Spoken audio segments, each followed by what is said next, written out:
eu estou falando rápido.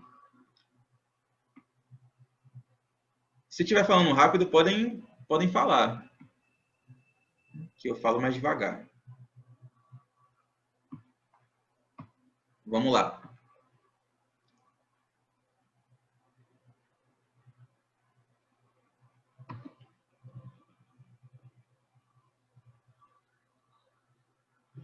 Aqui eu falei para vocês.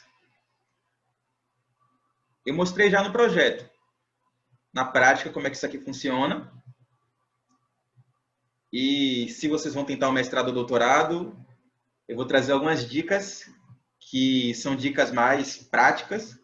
Eu li alguns editais antes de pensar esse curso, como o edital de Direito da UNB, que eu sei que é um edital que muita gente da área jurídica gosta, o edital da USP, da Ciência Política, o edital da Federal de Minas Gerais, da Unicamp, tanto Ciência Política, Sociologia eu também já li o da USP, e eu pensei nessas dicas considerando as especificidades desses editais. Alguém falou aqui?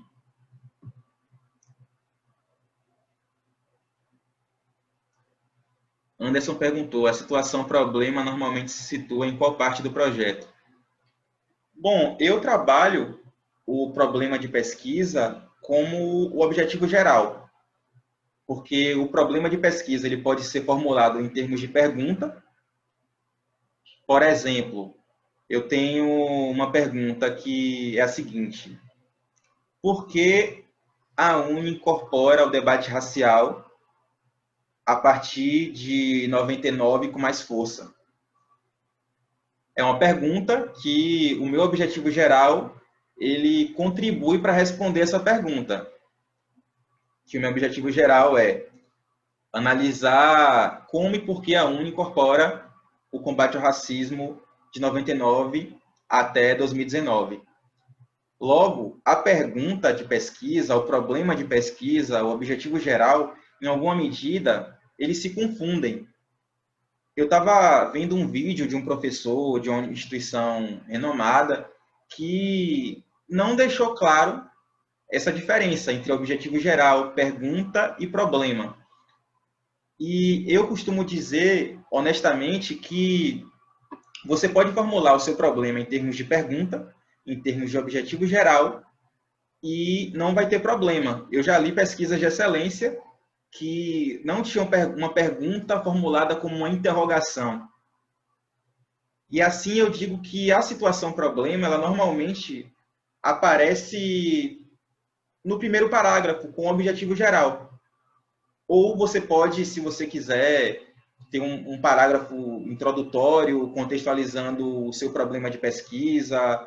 Vamos supor que você queira estudar os impactos da lei antiterrorismo na criminalização dos movimentos sociais. Você pode explicar no primeiro parágrafo como surge a lei antiterrorismo, quais são os atores envolvidos, quais são os pontos polêmicos, e você quer investigar se de fato essa lei criminaliza ou não os movimentos sociais. Você pode, inclusive, se valer de textos já publicados que dizem que que essa lei criminaliza os movimentos sociais.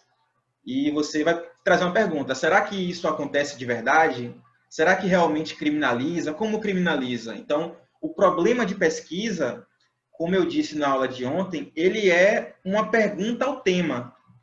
O tema da criminalização dos movimentos sociais no Brasil, certo? Como essa lei antiterrorismo ela criminaliza os movimentos sociais, no tema dos movimentos sociais no Brasil, certo? Então, você vai ter um problema a ser investigado, um problema de investigação. E depende muito do estilo da pessoa. Eu recomendo que numa pesquisa de mestrado, num projeto de pesquisa, como vocês vão ter pouca margem de escrita, poucas páginas, nós achamos que 20 páginas, 15 páginas, quando estamos desenvolvendo nossas pesquisas, não são suficientes. E, de fato, para quem está começando a escrever, a gente acha que não vai caber tudo que a gente quer falar. Vamos supor que você tem uma monografia e que você transforme sua monografia num projeto. Muitas das vezes, 12 páginas vai parecer insuficiente, como pareceu para mim. Mas é nesse sentido que eu digo que vocês devem colocar o problema da pesquisa logo no início.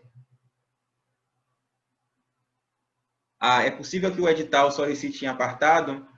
É possível, o edital pode pedir o problema separado, mas pelo que eu li no edital do direito, do da UNB, ou nos que eu já li também da ciência política, nunca vi pedindo separado, não.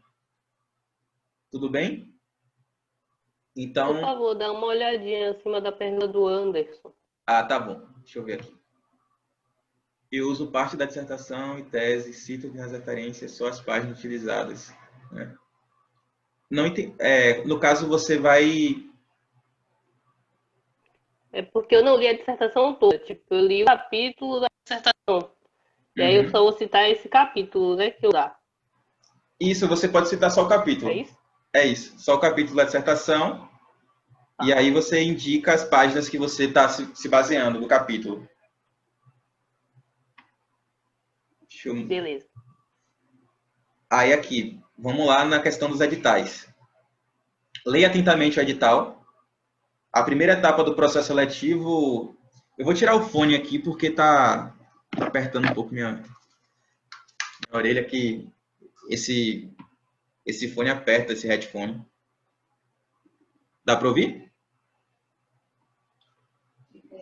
Eu quero. Tem como desligar o ventilador? Tá bom. Dá para ouvir de boa. Dá para ouvir? Então, tranquilo. Dá sim. Eu costumo dizer que a primeira etapa do processo seletivo é a leitura do edital. Tem como colocar só no mínimo, por favor? Que é o ventilador aqui para não dar interferência na minha fala. A primeira etapa do processo seletivo, eu costumo dizer que é a leitura do edital. Muita gente acredita que é o projeto, a entrevista, a prova de línguas, a prova teórica, mas na prática eu digo que se você pretende cursar uma pós-graduação, eu acho que é necessário você se testar. Eu vou colocar o fone que é melhor, porque tá... Mudei de ideia. Desculpa aqui, problemas técnicos. Dá para ouvir agora? Dá para ouvir? Tranquilo. Pronto, show. Que a primeira etapa é você se inscrever. Eu fiquei com muitas dúvidas se de fato eu me inscreveria na seleção do mestrado, porque eu escrevi o projeto em uma semana, pois eu ia tentar, na verdade, no Rio, e também pretendia tentar na Unicamp, e faltando uma semana eu tive que ajustar minha monografia para tornar ela um projeto. E isso foi muito complicado para mim, e eu decidi na última hora, no último segundo, me inscrever. Eu achei que meu projeto nunca seria aprovado na Unicamp, nunca seria aprovado na UNB, e o resultado foi que eu fui aprovado e fui bem aprovado. E é dessa forma que eu digo que vocês, caso estejam estudando bastante, se aplicando na pesquisa, que algumas pessoas já tenham dito que sua pesquisa tem potencial para virar um mestrado, para virar um doutorado, se inscrevam na seleção, pois vocês podem se surpreender. Todo mundo pode ter bons resultados, maus resultados, mas o fundamental é você se desafiar a usar e se inscrever na seleção. E passando essa parte motivacional, eu vou falar agora algumas questões mais pragmáticas para vocês. Verifique se o programa de pós-graduação pretendido dialoga com a sua linha de pesquisa. Não adianta nada você se inscrever num programa que tem uma linha que a sua pesquisa não dialoga. A sua pesquisa pode estar muito boa, mas simplesmente ela não vai ser aprovada. No caso da USP, da ciência política, ela tem uma perspectiva extremamente institucionalista e pouca presença de professores que trabalham com movimentos sociais. Dessa forma, a minha pesquisa ela não se encaixaria muito na ciência política da USP. Poderia se encaixar com um professor, que é um professor que trabalha com movimentos sociais, mas a minha pesquisa está mais voltada para a perspectiva da Unicamp. Dessa maneira, eu peço que vocês vejam o que o programa de pesquisa que vocês querem ingressar, se eles dialogam com sua pesquisa. Observe a nota do programa. Os programas de pós-graduação eles estão classificados entre notas 3 a 7. 3 são programas que, em geral, têm mestrado, que são programas novos, e 7 são os programas ditos de excelência, 6 e 7.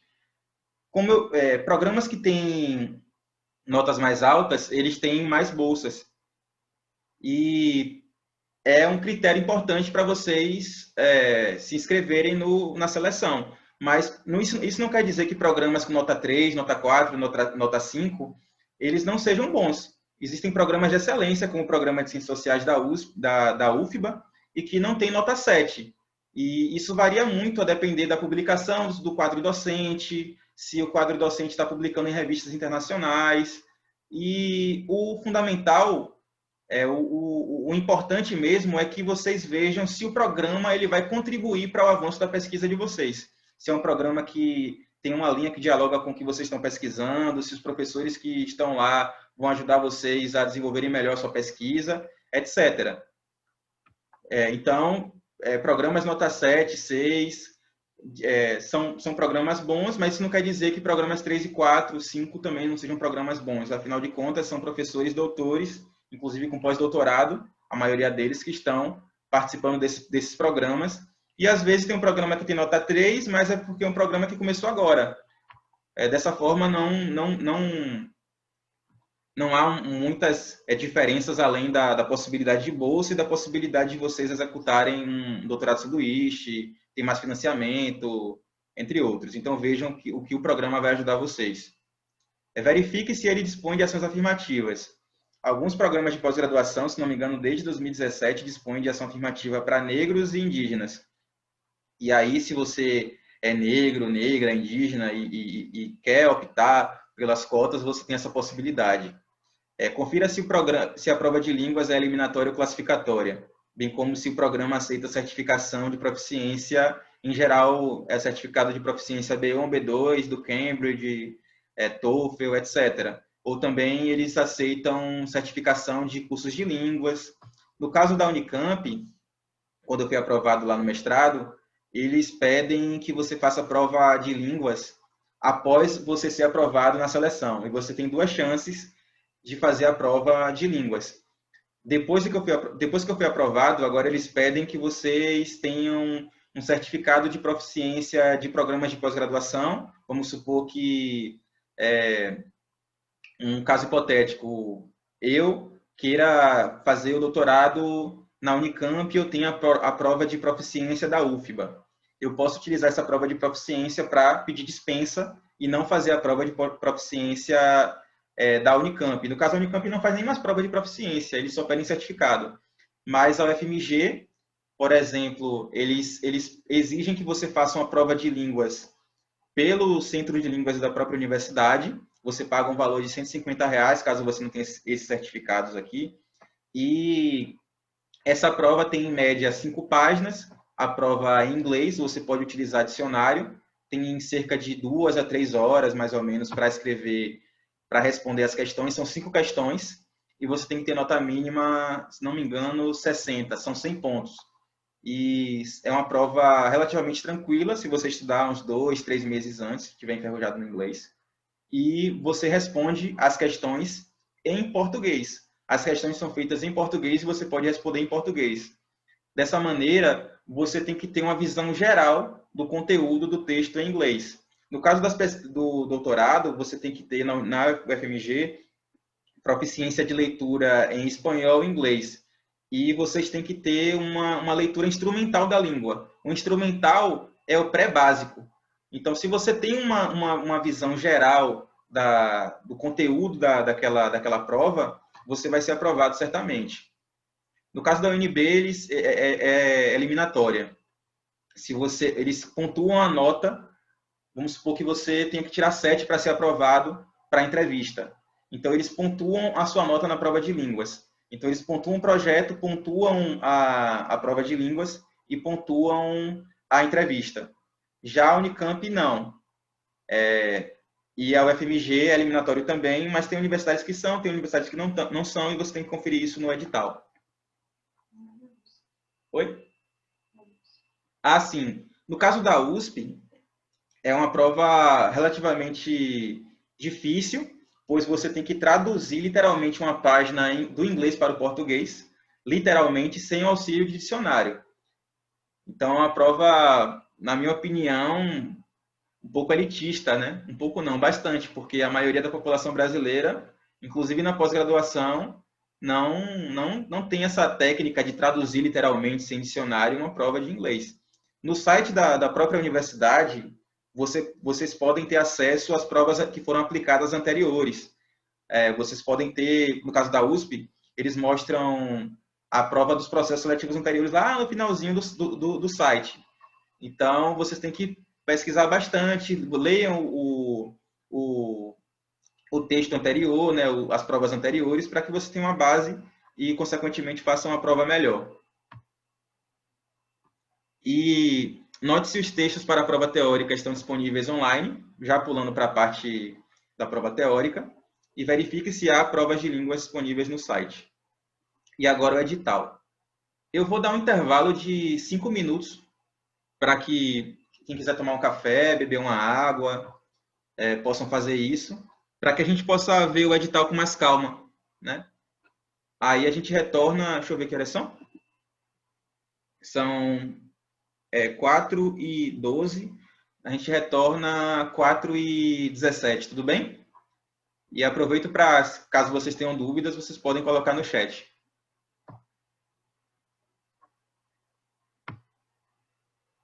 Fechou.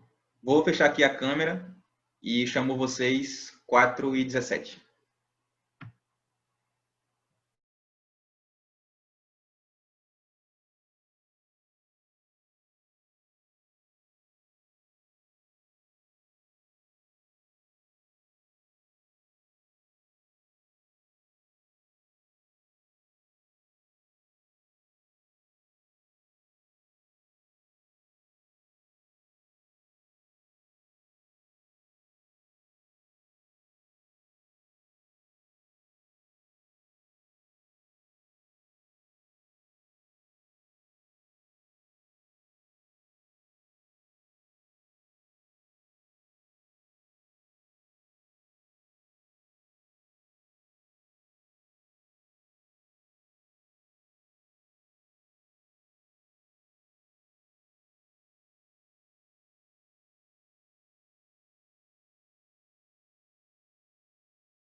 Opa, vamos voltar agora para a nossa aula.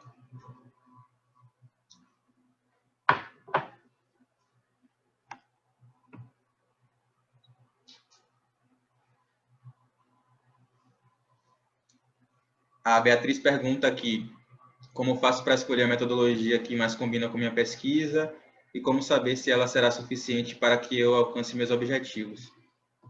Depende muito do seu objetivo da pesquisa. Se o seu objetivo é quantificar, você vai utilizar uma metodologia quantitativa. Você quer traçar o perfil de uma comunidade específica, vamos supor, os moradores do bairro de Itapuã, de todos os moradores, ou parte desses moradores, uma amostra aí de 300 pessoas, você vai utilizar uma metodologia quantitativa. Já quando você quer compreender os sentidos da ação, vamos supor que você queira compreender os sentidos da ação das feministas negras na marcha que foi realizada no Brasil, se não me engano, em 2015. Você vai utilizar uma metodologia qualitativa. A metodologia qualitativa, ela te permite ter uma compreensão dos sentidos da ação e do conteúdo de certo material empírico. Vamos supor que você vai analisar documentos dessa marcha. Aí você vai ver quais são as motivações que as pessoas organizadoras da marcha tiveram para construir essa marcha. Você, na entrevista com essas pessoas, você vai saber o que essas pessoas pretendem com essa ação política. E aí é a diferença entre quantitativo e qualitativo. E dentro da qualitativa, existem as técnicas de investigação, que é a análise de documento, por exemplo, e a questão das entrevistas. E para você saber se sua pesquisa é adequada ou não em termos metodológicos, qual metodologia, na verdade, é mais adequada em termos metodológicos, metodologia em termos metodológicos ficou redundante, né? Mas você vai ter que saber qual é o seu objetivo com sua pesquisa, o que você pretende com sua pesquisa. Por isso que eu digo que eu pedi até o resumo para vocês me enviarem, para eu saber, né, em que pé anda a pesquisa de vocês, se você já tem um problema de pesquisa, se vocês ainda estão pensando apenas o tema, como é que está isso. Eu gostei muito dos resumos e eu vou comentar ao final da aula uma perspectiva mais geral sobre esses resumos, porque cada pesquisa, cada objetivo, cada perspectiva da pessoa que escreve tem uma peculiaridade. Por isso que nosso trabalho, enquanto pesquisadores, é um trabalho artesanal.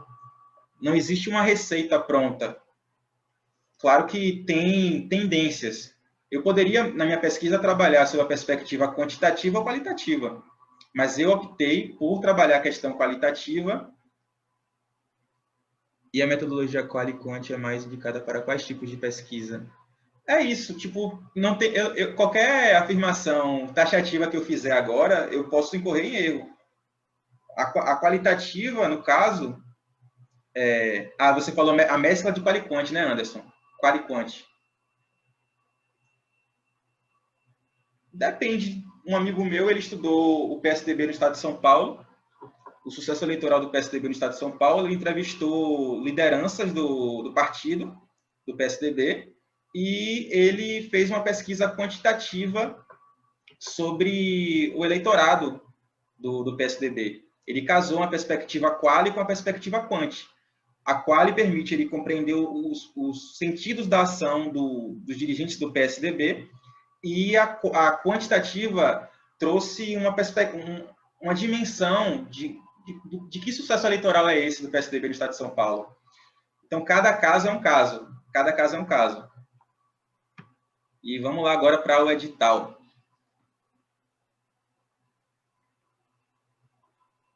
A estrutura do edital, eu vou trazer o exemplo da ciência política da Unicamp, pois é um edital que eu já li muito, tanto no mestrado quanto no doutorado, e é um edital mais enxuto.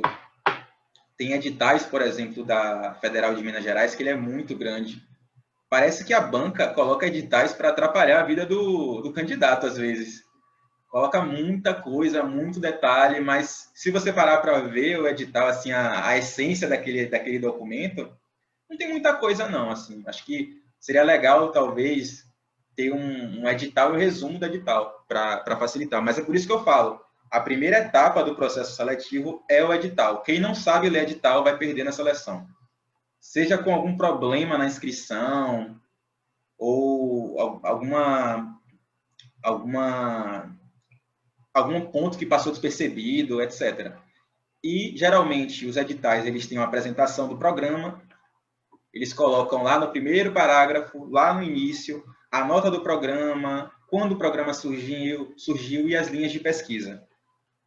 Eu recomendo que vocês vejam as linhas de pesquisa e a nota do programa, caso seja um critério para você escolher o programa que você quer tentar. Você quer tentar só o programa nota 6, 7, ou para você não faz muita diferença isso, etc.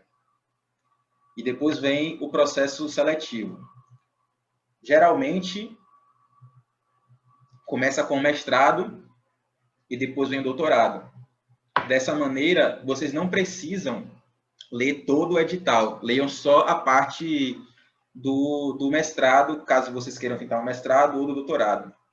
Tem as vagas, eles discriminam quantas vagas o programa tem, tanto para ampla concorrência quanto para estudantes optantes por cotas.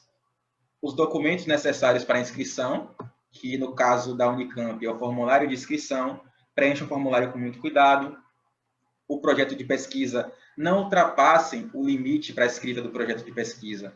O projeto de pesquisa, no caso da Unicamp, é no máximo 20 linhas em espaçamento 2. Não ultrapassem essa margem, pois isso vai retirar pontos do seu projeto, ou até mesmo você pode ser desclassificado. Pois se a regra é para um, é para todos.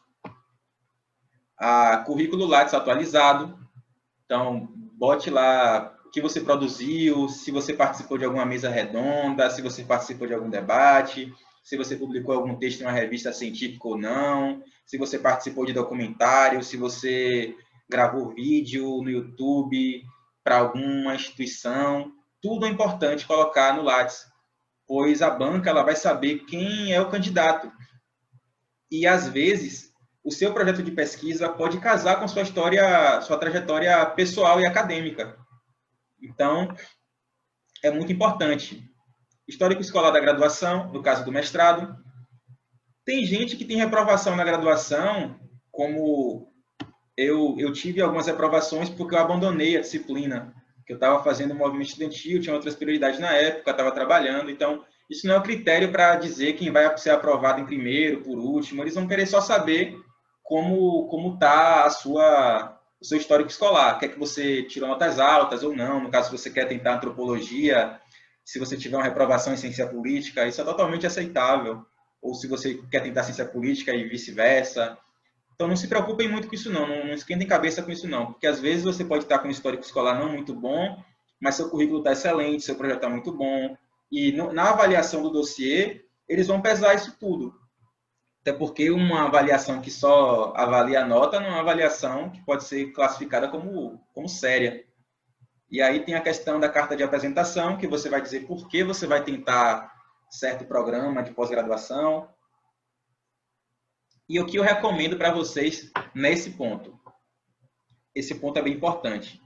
Justifique o seu interesse fundamentalmente acadêmico.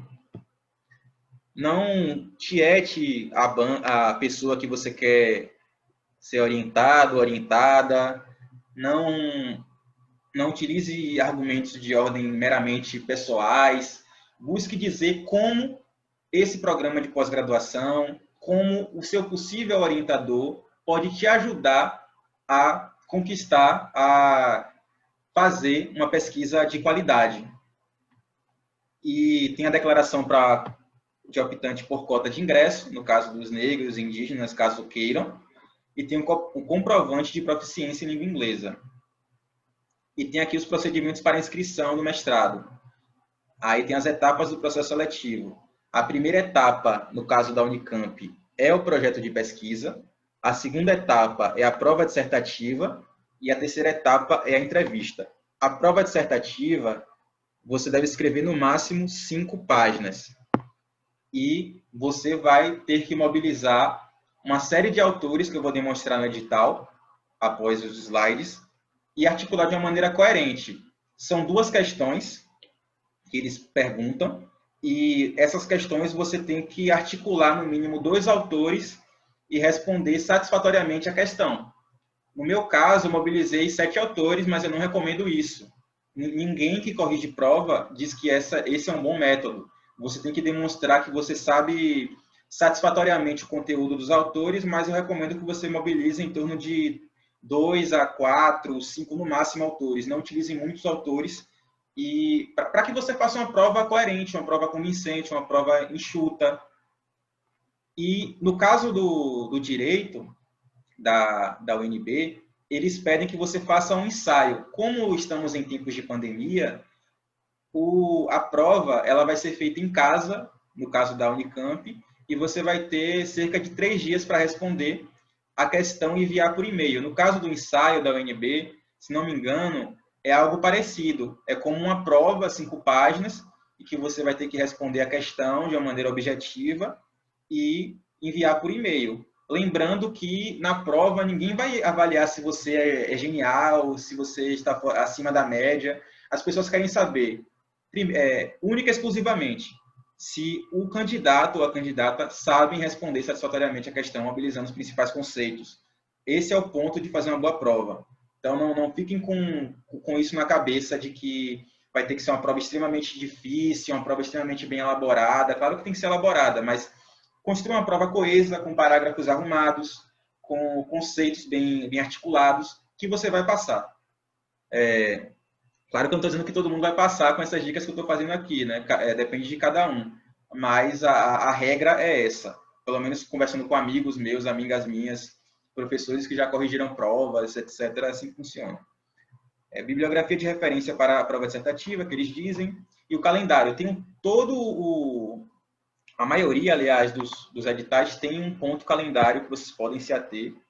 Eu peço que vocês façam um print desse calendário, coloquem na tela do computador, na tela do celular, algum lugar que você lembre, na geladeira, os prazos para inscrição no processo seletivo, para que vocês não percam a inscrição, pois vocês podem estar com um projeto bom, mas sem inscrever vocês não vão passar, obviamente, né? E aqui tem as bolsas disponíveis, que são bolsas CAPES, que tem R$ 1.500 para mestrado, e doutorado é 2.200.